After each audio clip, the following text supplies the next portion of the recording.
Hello मेरे प्यारे दोस्तों, आप सभी को मेरा नमस्कार और आपका आपके अपने YouTube चैनल रविंदर मैथ्स पर बहुत बहुत स्वागत है। प्यारे दोस्तों, हमारा जो मिश्रण का चैप्टर था वो ख़त्म हो चुका है और आज से मैं आपके लिए अनुपात और समानुपात यानी कि अनुपात समानुपात का चैप्टर लेकर आया हूँ। ठीक है, अनुपात और समानुपात यानी कि रेशो और प्रोपोर्शन। ठीक है, तो अनुपात और समानुपात का जो चैप्टर है आज से मैं शुरू करूंगा। ठीक है, तो इस चैप्टर को शुरू करने से पहले मैं आप लोगों को अनुपात के बारे में थोड़ी थोड़ी जानकारी दे देता हूं। ठीक है, अनुपात क्या है, अनुपात कितने टाइप के होते हैं, जो महत्वपूर्ण टाइप होते हैं केवल वही बताऊंगा। ठीक है, तो चलिए शुरू करते हैं। ठीक, तो देखिए अनुपात।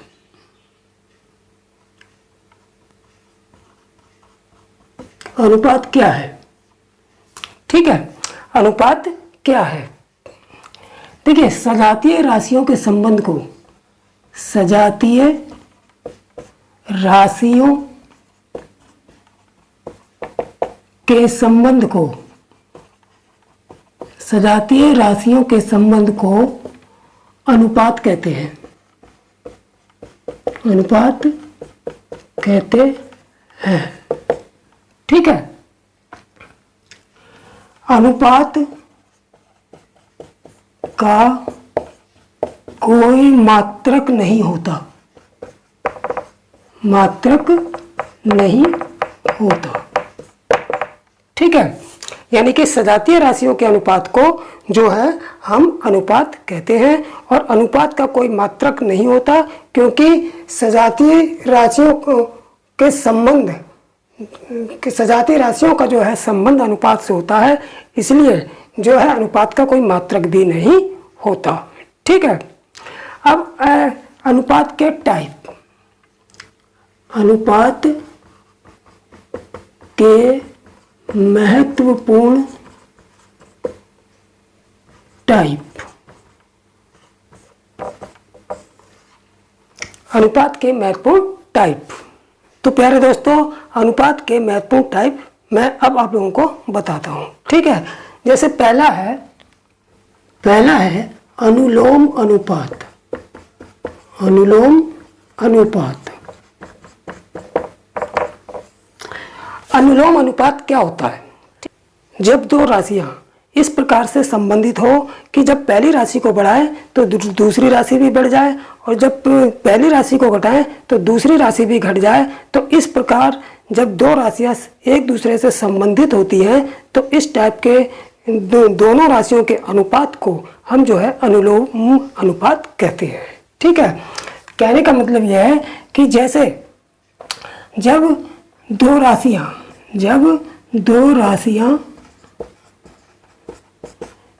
एक दूसरे से इस प्रकार संबंधित हो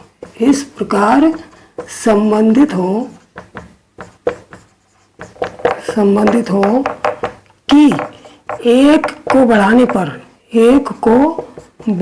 पर दूसरी बढ़े तथा एक को घटाने पर दूसरी घटे, दूसरी भी घटे। ठीक है, यानी कि दो राशियां इस तरीके से एक दूसरे से संबंधित हो कि जब हम एक को बढ़ाएं तो दूसरी भी बढ़े, जब हम एक को घटाएं तो दूसरी भी घटे।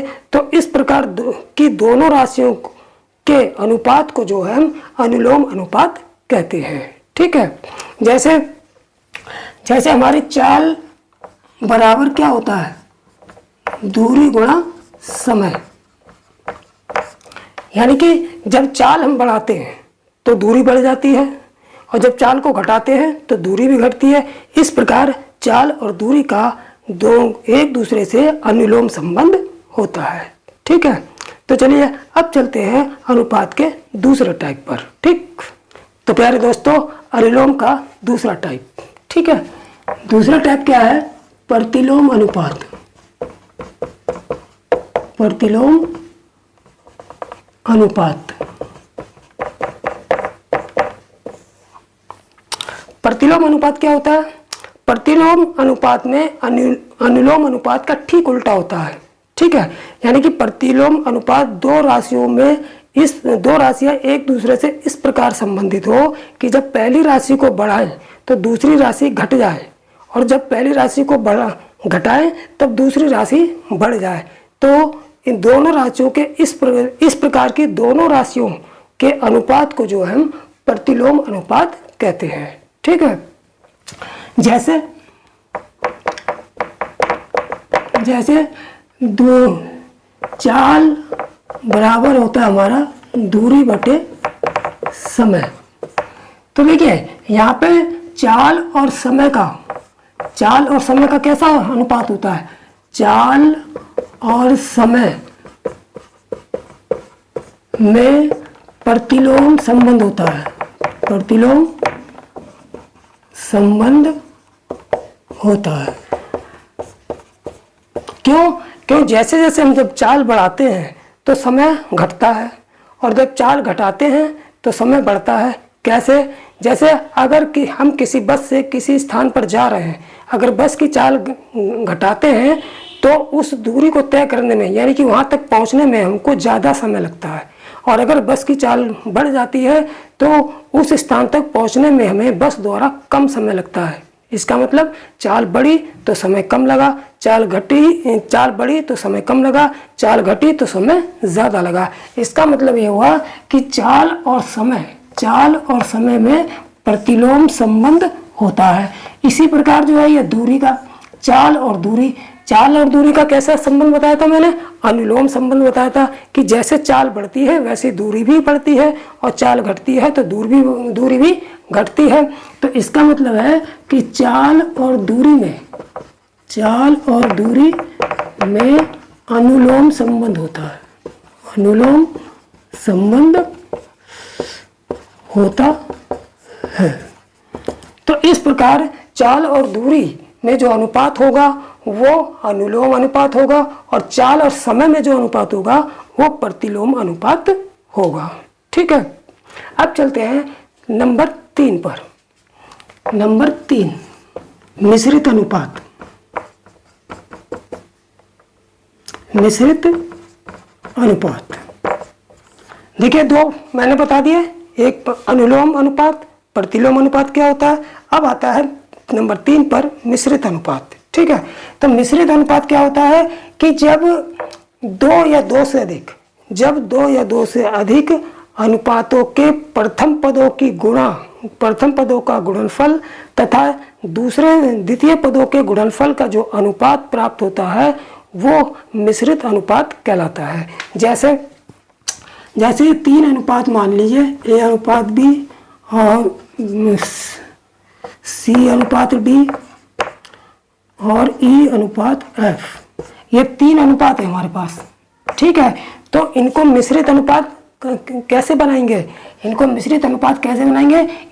अनुपात के प्रथम पदों की गुणनफल, यानी कि ACE, यानी कि A गुणा C गुणा E, प्रथम पद का गुणनफल अनुपात दूसरे पद का गुणनफल B और D का गुणनफल D और F का, यानी कि B गुणा D गुणा F, यानी कि 2 या 2 से अधिक अनुपातों के प्रथम पदों के गुणनफल तथा द्वितीय पदों के गुणनफल में जो अनुपात प्राप्त होता है वो जो है मिश्रित अनुपात कहलाता है। ठीक है, अब चलते हैं चौथे अनुपात के चौथे टाइप पर। ठीक, तो प्यारे दोस्तों, अब मैं बताऊंगा आप लोगों को अनुपात का चौथा टाइप। ठीक है, तो अनुपात का चौथा टाइप क्या लेंगे हम? समानुपात, यानी कि प्रोपोर्शन।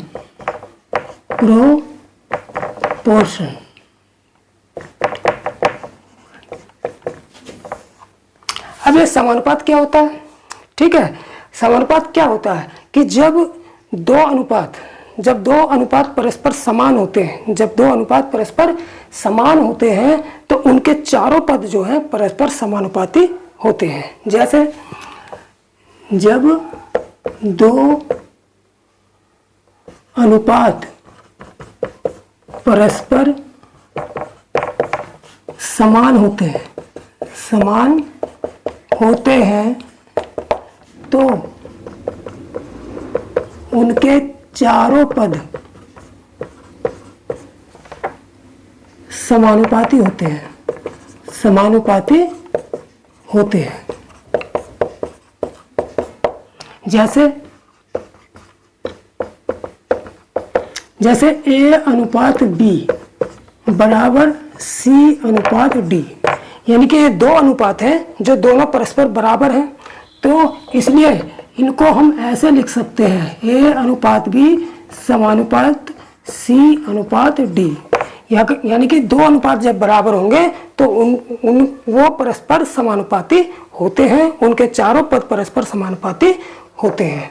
ठीक है, तो इस टाइप के जब ये परस्पर समान होते हैं और ये समानुपाती होते हैं तो उनके जो बीच के पद हैं A अनुपात B बराबर C अनुपात D, तो ऐसी दशा में हम मध्य पद जो होते हैं इनके मध्य पद और इनके जो बीच के पद होता है इसको हम मध्य पद बोलते हैं, मध्य पद। और जो किनारे ये वाले पद होते हैं ये क्या कहलाते हैं, ये जो है बाह्य पद कहलाते हैं। B और C मध्य पद कहलाते हैं और A और D बाह्य पद कहलाते हैं। ये क्या कहलाते हैं, बाह्य पद, बाह्य पद कहलाते हैं। ठीक है, और इसमें एक संबंध होता है कि मध्य पद का गुणनफल बराबर बाह्य पदों का गुणनफल, मध्य पदों का गुणनफल, मध्य पदों का गुणनफल बराबर होता है बाह्य पदों का गुणनफल, बाह्य पदों का गुणनफल। ये इसमें संबंध होता है, यानी कि या ये भी कह सकते हैं कि AD बराबर BC, AD बराबर BC। ठीक है, तो इस तरीके से आप लोगों को समझ में आ गया होगा कि समानुपात क्या है, कि जब दो अनुपात परस्पर समान होते हैं तो उनके वो परस्पर समानुपाती होते हैं, उनके चारों पद समानुपाती होते हैं और उन्हें इस तरीके उनके मध्य पदों का गुणनफल उनके बाह्य पदों के गुणनफल के बराबर होता है। ठीक है, और इसमें एक कंडीशन और भी होती है कि जो चौथा पद D होता है, ये चौथा पद जो D होता है ये चतुर्थानुपाती कहलाता है, चतुर्थानुपाती, यानी कि जो चौथा पद होता है D ये चतुर्थानुपाती कहलाता है। ठीक है, तो प्यारे दोस्तों अब चलते हैं हम अनुपात के पांचवा टाइप पर। ठीक, तो प्यारे दोस्तों अब देख लेते हैं अनुपात का पांचवा टाइप। अनुपात का पांचवा जो टाइप है हमारा वो है विततानुपाती, विततानुपात। ठीक है, इसको हम बोल सकते हैं इंग्लिश में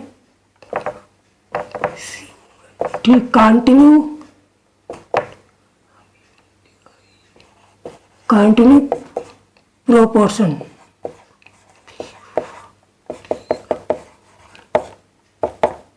कंटिन्यू प्रोपोर्शन। ठीक है, तो वितता अनुपात क्या है, वितता अनुपात यह है कि जब तीन राशियां, मान लेते हैं कि जब तीन राशियां A, B और C इस प्रकार हो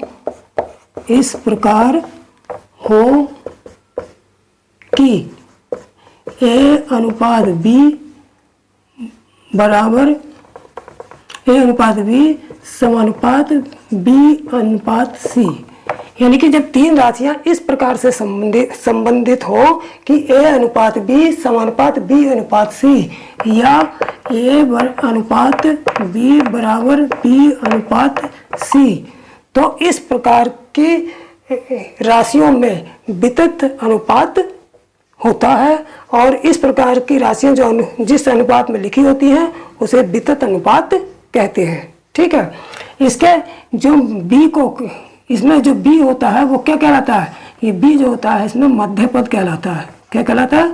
मध्य पद कहलाता है। और सी को हम तृतीय अनुपाती कहते हैं, क्योंकि ये तीसरे स्थान पर है। पहला पद, पहला ये, दूसरा ये, और सी जो तीसरे स्थान पर है, इसलिए सी को हम तृतीय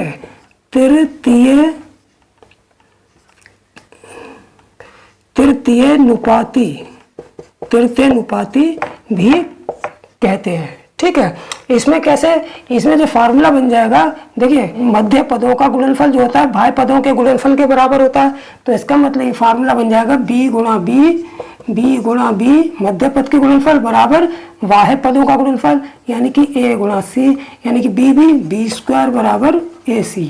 तो इसमें इस तरीके के संबंध बन जाता है। तो इस प्रकार के जो अगर तीन राशियां हैं a, b और c, तो उनके बीच जो इस प्रकार से परस्पर जो अनुपात में लिखते हैं, तो यह जो है वितथता अनुपात जो है कहलाता है। ठीक है, ये B जो है मध्य पद कहलाता है और C को हम तृतीय अनुपाती कहते हैं। जैसे वहाँ पर D को हम चतुर्थ अनुपाती कहते हैं, वैसे यहाँ D तीसरे स्थान पे है तो इसे तृतीय अनुपाती भी कहते हैं। कई बार सवालों में आता भी है कि तृतीय अनुपाती ज्ञात करो, चतुर्थ अनुपाती ज्ञात करो, मध्य अनुपाती ज्ञात करो। ठीक है, जब मध्य अनुपाती पूछेंगे तो B की वैल्यू निकालेंगे, तृतीय अनुपाती पूछेंगे तो C की वैल्यू निकालेंगे, और जब चतुर्थ अनुपाती सवाल में पूछेंगे तो D की वैल्यू निकालेंगे। ठीक है, तो प्यारे दोस्तों, जो महत्वपूर्ण अनुपात के जो 5 टाइप जो महत्वपूर्ण हैं उसके बारे में मैंने आपको बता दिया है। ठीक है, अब इसके कुछ सवाल कर लेते हैं, लेकिन इसके सवाल करीब अनुपात के 9 से 10 टाइप के सवाल हैं, लेकिन मैं आज आपको 2-4 सवाल करा देता हूँ टाइप 1 लेकर। तो टाइप 1 में किस टाइप के सवाल मैंने रखे हैं वो मैं आप लोगों को बताता हूँ। ठीक है, तो चलिए अब चलते हैं सवालों पर, अनुपात के टाइप नंबर 1 पर। ठीक, तो प्यारे दोस्तों, अब चलते हैं अनुपात के टाइप नंबर 1 पर, टाइप नंबर 1 के सवालों पर। ठीक है, तो टाइप नंबर 1 में मैंने समानुपात पर आधारित प्रश्न लिए हैं। टाइप नंबर 1 में अनुपात के कौन से सवाल लिए हैं? समानुपात पर आधारित प्रश्न लिए हैं। सबसे पहले मैं इसी टाइप के सवाल कराऊंगा। ठीक है, तो इसमें पहला सवाल है, 2 सवाल मैंने लिखे हैं। पहला क्या है कि 3:5 समानुपात 21:x, यानी कि इसमें हमको x की वैल्यू, पहले सवाल में भी x की वैल्यू निकालनी है और दूसरे सवाल में भी x की वैल्यू निकालनी है। ठीक है, तो जब भी इस टाइप का सवाल आएगा तो इसको कैसे हल करेंगे? ठीक है, देखिए यहाँ पर जब समानुपात का चिन्ह है, इसका मतलब इन दोनों के अनुपात बराबर हुए। जब बराबर हुए तो इसमें बराबर लिख सकते हैं 3:5, इसको हटा के हम बराबर का चिन्ह लगा सकते हैं 21:x। अब मैंने डेफिनेशन बताते समय बताया था कि मध्य पद कौन कौन से हो गए? 5 और 21, तो इनकी मल्टीप्लाई करेंगे, और बाह्य पद कौन कौन से हो गए? 3 और x, तो इनकी मल्टीप्लाई करके करते हुए इनको बराबर रख के x की वैल्यू निकालेंगे। ठीक है, तो देखिए यहाँ पर 3 गुणा x बराबर, यानी कि बाह्य पदों का गुणनफल बराबर मध्य पदों का गुणनफल, यानी कि 5 गुणा 21। ठीक है, अब देखिए यहाँ पर x की वैल्यू निकल जाएगी कैसे? 5 गुणा 21 बटे 3 यहाँ रखेंगे, 3 7 21, तो x बराबर कितना हो गया? 7 5 35। ये 35 हमारा आंसर आ जाएगा। ठीक, इसी प्रकार दूसरे को करेंगे। सबसे पहले हम इसको बराबर कर लेंगे, अनुपात x, यहाँ पर इस चिन्ह को हटा के बराबर का चिन्ह लगा देंगे, तो 9:2.6। अब मध्य पदों की गुणा कर रखेंगे, गुणा बराबर बाह्य पदों की गुणा। तो मध्य पदों की गुणा का मतलब x गुणा 9 बराबर बाह्य पदों की गुणा 4.5 गुणा 2.6। अब क्या होगा कि 9 जो है क्रॉस मल्टीप्लाई से नीचे आ जाएगा, तो x बराबर 4.5 मल्टीप्लाई 2.6 बटे 9 नीचे ले आएंगे यहाँ पर। ठीक है, अब 9 नीचे, ये पॉइंट हटाएंगे, एक के बाद यहाँ है, एक के बाद है, तो नीचे पूरे दो जीरो आ जाएंगे, एक के बाद यहाँ, एक के बाद यहाँ, 9 5 45 से कट गया, तो x बराबर कितना आ गया? 5 से गुणा कर देंगे, 5 6 30 की 0, 5 दूनी 10 और 3 13 बटे 100, 0 से 0 कट गया, 1 0 1 काट के एक के बाद पॉइंट लगा देंगे, यानी कि 1.3 आंसर आ जाएगा। ठीक है। तो इस तरीके से जो समानुपात पर आधारित प्रश्न है इसको हल करेंगे। ठीक है, तो चलिए 2 सवाल और देख लेते हैं। ठीक, तो प्यारे दोस्तों अब देख लेते हैं तीसरा और चौथा सवाल। ठीक, देखिए तीसरा सवाल भी वैसा ही है, इसमें भी यहाँ पर हमको x की वैल्यू निकालनी है और चौथे में भी हमको x की वैल्यू निकालनी है और चारों राशियाँ जो है परस्पर समानुपात में हैं। ठीक है, तो क्या करेंगे 1.5 अनुपात 2.3, इसको हटा के हम बराबर का चिन्ह लगा सकते हैं x अनुपात 4.6। अब मध्य पदों की गुणा बराबर बाह्य पदों की गुणा, तो मध्य पदों की गुणा का मतलब x गुणा 2.3 बराबर बाह्य पदों की गुणा, यानी 1.5 गुणा 4.6। ठीक है, अब इसको यहाँ पर कर लेंगे। देखिए x की वैल्यू निकाल लेंगे, x बराबर ये क्रॉस मल्टीप्लाई से इसके नीचे आ जाएगा, यानी 1.5 गुणा 4.6 बटे 2.3। ठीक है, तो एक के बाद पॉइंट यहाँ भी है, एक के बाद यहाँ भी है, कट जाएगा। 23 दूनी 46, 23 दूनी 46 और 2 15 30। एक के बाद पॉइंट है, एक के बाद पॉइंट लगा देंगे, पॉइंट के बाद 0 बेकार हो जाता है, तो x बराबर 3 आंसर हो गया। ठीक, अब देखते हैं चौथा सवाल। चौथे में भी x की वैल्यू निकालना है और चारों जो पद हैं वो समानुपात में हैं, तो क्या करेंगे 7.1 अनुपात x, इसको हम बराबर का चिन्ह ले लेंगे, तो 14.2 अनुपात 2.8। फिर मध्य पदों की गुणा और बाह्य पदों की गुणा बराबर रखेंगे। ठीक है, तो मध्य पद कौन कौन से होगा x गुणा 14.2 बराबर बाह्य पदों की गुणा 7.1 गुणा 2.8। इसको अब यहाँ पर क्या करेंगे x बराबर, जब x ये यहाँ पर बराबर का चिन्ह है, ये 14.2 क्रॉस मल्टीप्लाई से नीचे आ जाएगा, यानी कि 7.1 गुणा 2.8 बटे कितना आ जाएगा नीचे 14.2। एक के बाद पॉइंट यहाँ भी है, एक के बाद यहाँ भी है, पॉइंट से पॉइंट काट देंगे, उड़ जाएगा। कितनी बार चला जाएगा ये 7, 2 से काट दो, 2 सत्ते 14, 2 एकम 2 और 2 14 से 28, ये कट गया। ठीक है, अब देखिए यहाँ पर अगर हम पॉइंट हटा दें तो 1 0 नीचे आ जाएगा, 710 हो गया। 71 एकम 71, 71 धाम 710 हो गया। ठीक है, तो 710 हो गया, तो यहाँ हमारे पास क्या बचा, हमारे पास बचा 14 बटे 10। 10 को काट के एक के बाद पॉइंट लगा देंगे, तो x की वैल्यू कितनी आ जाएगी 1.4 हमारा आंसर आ जाएगा। ठीक है, तो इस तरीके से जो है समानुपात पर आधारित जो है क्वेश्चन जो है परीक्षाओं में आते हैं और इस तरीके से हल कर लेंगे। ठीक है, तो प्यारे दोस्तों आज मैं ये वाला वीडियो अब यहीं पर जो है समाप्त कर रहा हूँ। आज मैंने जो है अनुपात के बारे में थोड़ा सा समझाया था और इसके टाइप 1 के जो सवाल कराए थे, यानी कि समानुपात पर आधारित जो प्रश्न कराए थे वो 4 प्रश्न कराए हैं। ठीक है, अभी और भी प्रश्न शेष हैं, वो नेक्स्ट वीडियो में लेकर मैं आऊँगा। ठीक है, जिन दोस्तों ने अभी भी चैनल को सब्सक्राइब नहीं किया है वो लोग सब्सक्राइब जरूर कर लें। ठीक है, तो मैं आशा करता हूँ आप लोग इसको अच्छी तरह से कंटेस्ट कर लेंगे। ठीक है, तो नेक्स्ट वीडियो में फिर हम मिलते हैं टाइप 1 के इसी टाइप के सवालों के साथ, कुछ और सवालों के साथ। तब तक के लिए जय हिंद, जय भारत।